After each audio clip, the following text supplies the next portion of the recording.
केंद्र सरकार पुरानी पेंशन की बहाली की तैयारी में है। सूत्रों के हवाले से खबर यह है कि साल 2023 में इसकी बहाली हो सकती है। ओपीएस को लेकर हमेशा राजनीति भी देखने को मिली है। राजनीतिक दल इसकी बहाली को लेकर वादे भी करते हैं और वोट को हथियार के तौर पर इनका इस्तेमाल भी करते हैं। केंद्र सरकार की बहाली के बाद लगता है कि पार्टियों के सियासी दावे भी अब खत्म हो जाएंगे।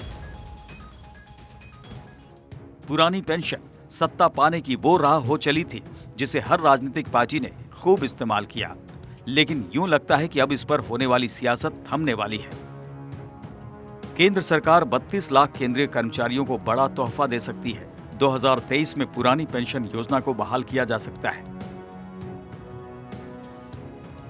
दिल्ली के राजनीतिक गलियारों में नई पेंशन योजना यानी एनपीएस को रद्द कर पुरानी पेंशन योजना को लागू करने को लेकर चर्चा शुरू हो गई है। सूत्रों के हवाले से खबर है कि पुरानी पेंशन योजना को फिर से बहाल करने के लिए केंद्र सरकार विकल्प तलाश रही है और वित्त मंत्रालय में इसे लेकर गुपचुप बैठक भी हो चुकी है। यानी 2023 में पुरानी पेंशन की बहाली की तैयारी जारी है और 2023 में कर्मचारियों को बड़ी सौगात मिल सकती है।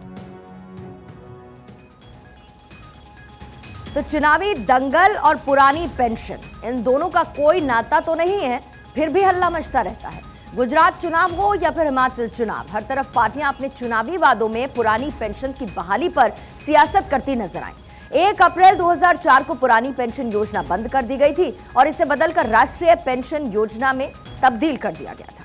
आइए दोनों के बीच का कुछ अंतर है, वो अंतर क्या कहता है आपको समझा देते हैं। बात हो रही है पुरानी पेंशन योजना की और नई पेंशन योजना की। पुरानी पेंशन योजना, इस पेंशन के लिए वेतन से कोई कटौती नहीं, लेकिन जो नई पेंशन योजना है वेतन से 10% यानी कि बेसिक प्लस डीए की कटौती की जाती है। जो पुरानी पेंशन योजना है, पुरानी पेंशन योजना में जीपीएफ की भी सुविधा होती है, लेकिन नई पेंशन योजना में जनरल प्रोविडेंट फंड यानी कि जीपीएफ की सुविधा नहीं है। अब पुरानी पेंशन योजना में भुगतान सरकार की ट्रेजरी के जरिए होता है। नई पेंशन योजना में शेयर बाजार आधारित है। बाजार की चाल क्या कहती है उसके आधार पर इसका भुगतान होता है।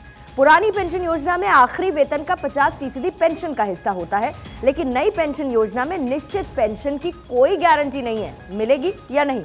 पुरानी पेंशन योजना 6 महीने के बाद मिलने वाला जो महंगाई भत्ता है, डीए यानी कि वो लागू होता है इसमें। नई पेंशन योजना में महंगाई भत्ता बाहर कर दिया जाता है, लागू नहीं होता। पुरानी पेंशन में रिटायरमेंट के बाद 20 लाख रुपए तक की ग्रेच्युटी है, लेकिन नई पेंशन योजना में रिटायरमेंट के समय ग्रेच्युटी का एक अस्थायी प्रावधान है, फिक्स नहीं है ये।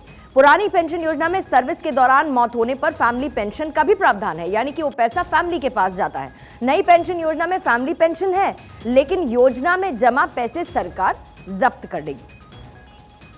तो इन दोनों में यही एक बेसिक अंतर है और इसी को लेकर इस पर बार बार सियासत भी होती रहती है।